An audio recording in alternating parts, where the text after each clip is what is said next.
Greetings and welcome to episode 6 of Lesbian Training for Men. The name of our episode today is Why and Why Not? After a few episodes, I wanted to talk about why I'm doing lesbian training for men, what the intention is, a little bit deeper, and I will be putting out more pieces as we go along that spell this out again and again with a little bit added to it probably because things come to me all the time, just as I'm sure they come to you. One of the reasons that I decided to make lesbian training for men was because I could see very clearly how things were shaping up, or shall I say shaping down, to reducing the conversation about some things having to do with the support or non-support, as it were, of men on this planet.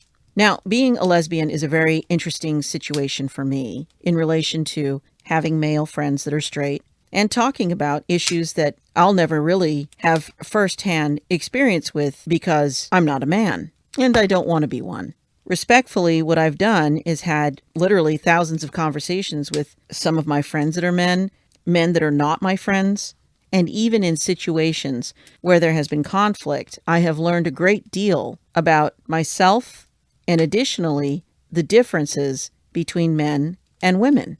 Throughout my life, I've been perhaps a little more curious than some of the average bears about the nature of men and how the other sex lives. I think because I didn't really have a present father too much in my life, and I had really no way of understanding how to go about building my life in some ways that have been traditionally thought of as roles for males. I was never going to get married to a man, have children, have him support me.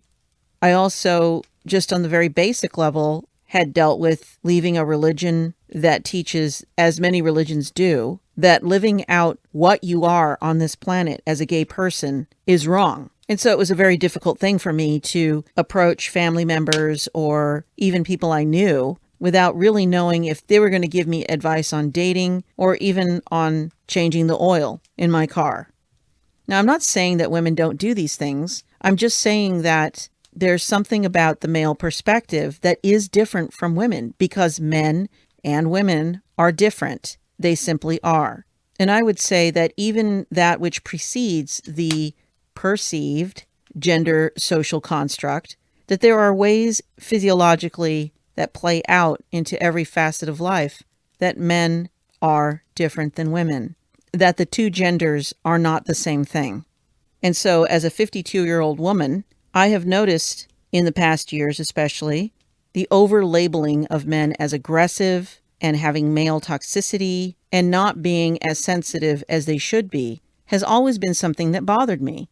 Not because men shouldn't feel free to do those things, to be sensitive or to take on roles in the home that have generally been taken on by women, but that I think to be shamed about your very nature is another way that personal human sovereignty has been all but nearly taken out with the trash. And so my story about how I began to think about lesbian training for men happened several years ago when I worked at a flower shop for about 8 years. And it was right on the corner of Broadway and Republican on Capitol Hill. And because the flower shop sat right on the corner and had roll-up doors on the sides, sort of like a garage door, but they were glass panes so people could see the flowers inside, on a Friday or Saturday night, I could see everything happening right in front of me at street level. There were plenty of gay people that came in to buy flowers, but there were also straight men who lived on the hill back then. And sometimes I would encounter a guy who was inadvertently buying a single red rose. When they brought it to the counter, I would say something like, "What did you do?" And, being sort of jokey about it, the guy would say, "What do you mean? What do you mean, what did I do?" I'm like, "Well, you know what I mean." "Well, and I'm like, "Well, never mind what you did. But do you really think that a single red rose is going to change anything? I mean, girls love roses, but you might want to reconsider your choice and try to put something together that's a little more reflective, perhaps, about how sorry you might be for what you might have done." And as it turned out, I would help them put the flowers together, and they would return some of them and let me know that it worked. I would cautiously correct them and say, "It didn't work. You did the work.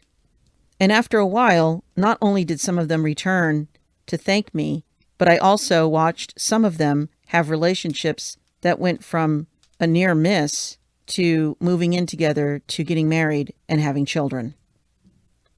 Now, some of these guys became my friends, but suffice it to say that it was very exciting to see what would have naturally been an accepted barrier between a gay woman and a straight man on Capitol Hill, which we warmly referred to as the ghetto, that even though there were feelings flying around all the time about how straight people shouldn't live there, that I was always curious about that because I didn't feel that way. I wasn't a heterophobic person. And now I find that with the information that I've learned over the years and the wisdom that I've been able to develop out of all of those stories and situations has led me truly to want to offer not my wisdom necessarily, but the wisdom of that which has come through decades of other people's lives. And the reason that I want to do this is because I want to be an integral part of lessening the suffering on this planet as much as I can before I die, which, might be a little drop in the bucket. But if I can dispel these thoughts, these erroneously accepted concepts, accepted divisions between, first of all, the gay and straight community, but also of the attempted division of the dignity and self-worth, especially now in the shame-laden environment that I think a lot of men find themselves in when they actually admit and live out their very nature. I find this unacceptable for any demographic. I find this unacceptable for women, for gay people, for black people, for brown people, for people that have any sort of idea or thought or opinion about how they want their life to go based on who they believe they really are, and then being told, no, you can't do that because you have to go along with this other protocol. If there's nothing that I have come here to do, it is to find out how in my small circle and spectrum can offer something that might support, help, and transform the continual attack and division between us that is pervasively talked about as permanent, and to return to the experience of our humanity as it was intended for us and as God designed us.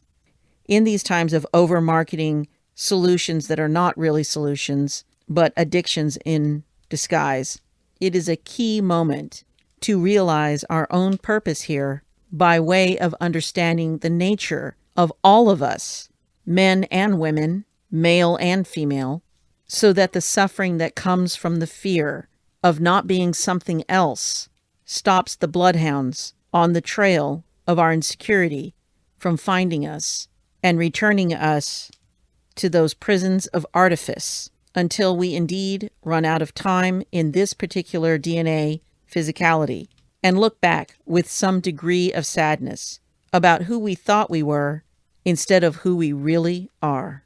I thank you for tuning in to Lesbian Training for Men, and I look forward to serving everyone in this first part of Second Renaissance.